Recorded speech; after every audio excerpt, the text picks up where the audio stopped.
please help us understand what is the Universal Declaration and what brought it about? Well, psychology as a discipline has never had some kind of a universal declaration of ethical principles before. To understand how it came about, let me tell you how the whole thing began. In 2002, or I should say 2001, I got an invitation from a friend to make a presentation at a symposium on ethics in Singapore. And at the time, I was interested in human rights. I'd been involved in very much in one case. And for me, I saw the opportunity, because it was in Singapore, to talk both about ethics and human rights. So I started to do some research to see the similarities and differences between human rights and ethical principles. And I saw there the potential, because I knew very well the Universal Declaration of Human Rights. I thought, why not to have something similar for psychology, a Universal Declaration of Ethical Principles? So that was part of the how it came about. Another thing that happened is that I had been traveling, and I could see that, you know, for example, in the state in Canada, we have been involved in ethics for a long time. We've had a code of ethics for a long time, but in different parts of the world, they didn't have a code of ethics, but they weren't interested in developing code of ethics, and they didn't know exactly should they adopt a code from another country or how to go about it.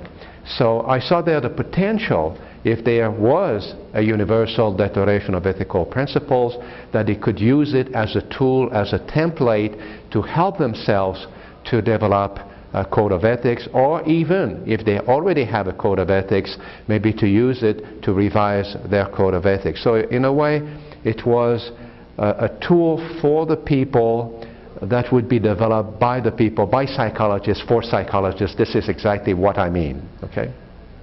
Briefly describe to us what are the different aspects covered by the Declaration. Okay, the Declaration has a preamble, so essentially it tells you what it is about. It gives you, describe the objectives of the Universal Declaration, and it is followed by 4 different sections, each section focusing on a different ethical principle. The first one is respect for the human dignity of persons and peoples. The second one is competent caring for the well-being of persons and peoples. The third one, integrity.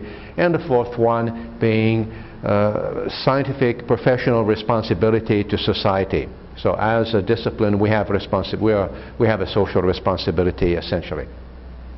And for each ethical principles, we describe values that relate, that reflect those principles. For example, for respect for human dignity, we would have as values associated with that principle informed consent, free consent. We would have privacy, confidentiality, no discrimination, and that sort of thing. If you were to summarize, in your view, what's the major contribution of having a Universal Declaration like the one that you have developed with the other organizations? Well, the first thing I would say is that it's one of the documents at the present time where, in terms of paying attention to cultural differences, cultural diversity, adapting to the local cultures and so on, you would be hard-pressed to find a document that addresses more directly those issues than the Universal Declaration. So it is bringing this to the attention of the world, because we live in a globalizing world, and that enhances the interest in this kind of document, because which also brings me to the second reason what it does. It is a tool to help psychologists to think globally when it comes to ethics. So that is very helpful for that. Another another possibility for the Universal Declaration is that the focus is not on rules. The focus is on the shared moral framework that is based on shared moral values across cultures, so it brings the thinking about ethics at a higher level. So if you think, for example, of Kohlberg's moral development, so it is aspirational, it is there to inspire psychologists to strive toward the highest ethical behaviors as psychologists and as citizens of the world. So it does many things at the same time. And also another interesting aspect, which also relates to the cultural diversity, is to bring to the attention of the world that the emphasis on the individual versus the communal, or the collectivity versus the person.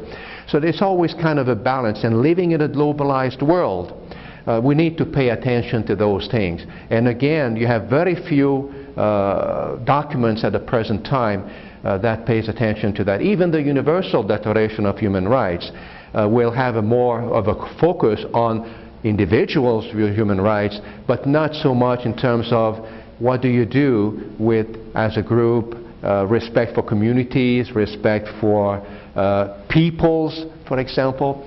Even at the United Nations, this aspect is treated completely separate in a different Universal Declaration. Unfortunately, it's not part of the Universal of Human Rights, but that was created in 1948. It was a different era. We were not living in a globalized world. So the Universal Declaration of Ethical Principles was adopted in 2008, 60 years after the United Nations had adopted the Universal Declaration of Human Rights, and in the meantime the world has changed.